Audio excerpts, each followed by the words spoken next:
Yo, what's going on, guys? Producer Nathan here, back with another video, and today we're going to be taking a look at the new EX units that will be coming in game tomorrow. Now, these EXs I would say are, to be honest, the best in game, and without a Zenkai they are good and they can easily surpass the EX Zenkais. So first we have Guka. Now he's blue and melee. First of all, his abilities after transformation: 60% damage inflicted tag Hybrid Saiyan cannot be cancelled, and reduces damage received by tag Hybrid Saiyan after 30 by 30%, and this cannot be cancelled either. So his abilities after transformation can't be cancelled, even if they get, for example, Super Saiyan 4 Gogeta. His green takes away all his buffs, but these specific buffs can't be cancelled. So when this character enters the battlefield, 40% to damage inflicted for 20 timer counts, and reduces damage received by 30% by 20 timer counts, and -5 to strike arts cost for 20 timer counts, and inflicts enemies with no switching if the enemy is tag Hybrid Saiyan for 5 timer counts, and this can be activated twice. So when this character is in the battlefield, he gets 40% damage inflicted, and in 20 timer counts he has -5 strike arc cost, inflicts enemies with no switching if tag Hybrid Saiyan is in the battle, and then reduces damage received by 30%. Upon transformation, 40% to damage inflicted for 60 timer counts, and 50% to ki recovery for 60 timer counts. So for 60 timer counts he gets 40% damage inflicted and 50% ki recovery, add 50% as well. When defeated, he inflicts all enemies with no switching for 5 timer counts again. So he has some death buffs, and inflicts enemy with attribute downgrade 30% to damage received for 15 timer counts. And this is an EX unit that has, it even says it there, an EX character with a balanced firepower and the ability to transform. He is really strong. Reading this, there's no point making them an EX, to be honest.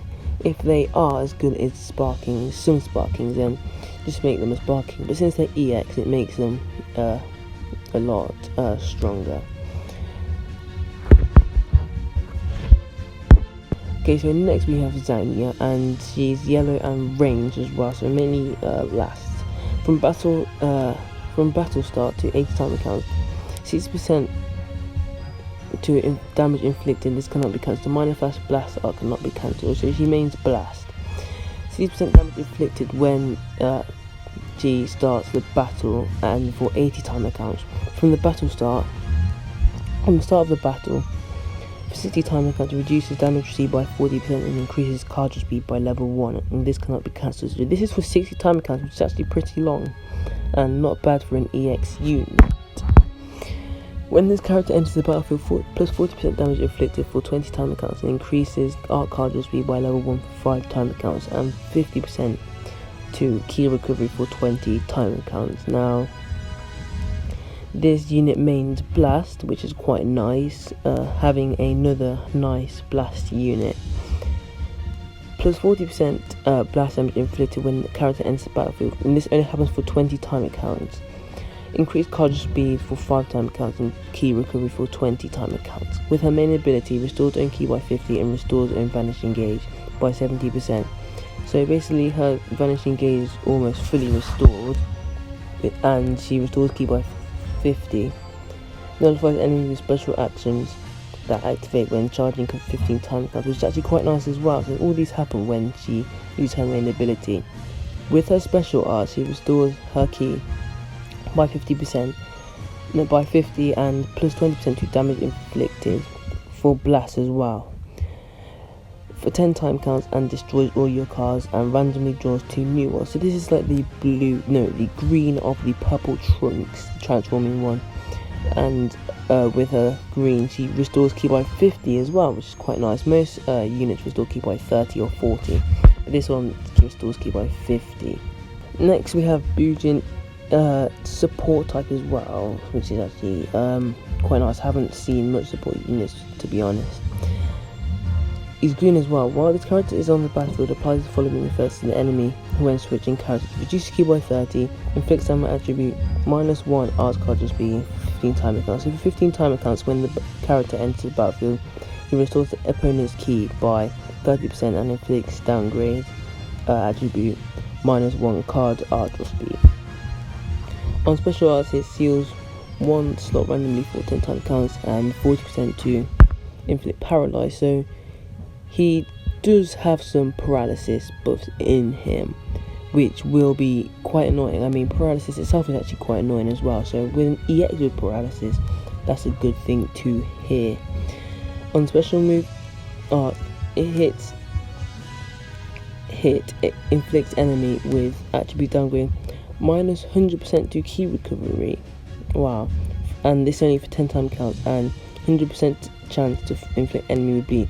So it's definitely going to inflict his enemy with heavy bleed with his blue. And finally we have Bido. He's another support type as well.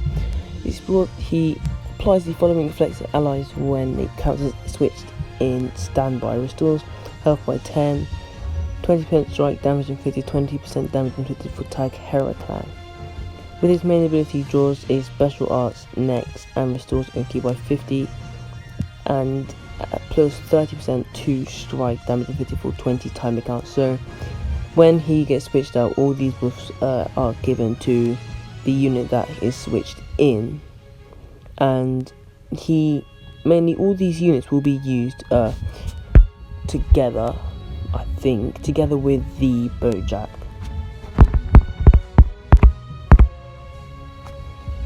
When this character enters the battlefield, restores ki by 40 and reduces damage received by 20%. This can be activated twice. On special arts hit, he adds 30% to strike damage inflicted for 15 timer counts and randomly draws 1 new card. So this can be from blue to strike, not ultimate. If it was ultimate, then that won't be nice. On special moves art hit, reduces enemy ki by 70, which is really annoying actually. So Bido is quite a nice strong character who could be mainly used for support. But anyway, that's it from me. Please like and subscribe to the channel, it really helps me a lot, and yeah, see ya.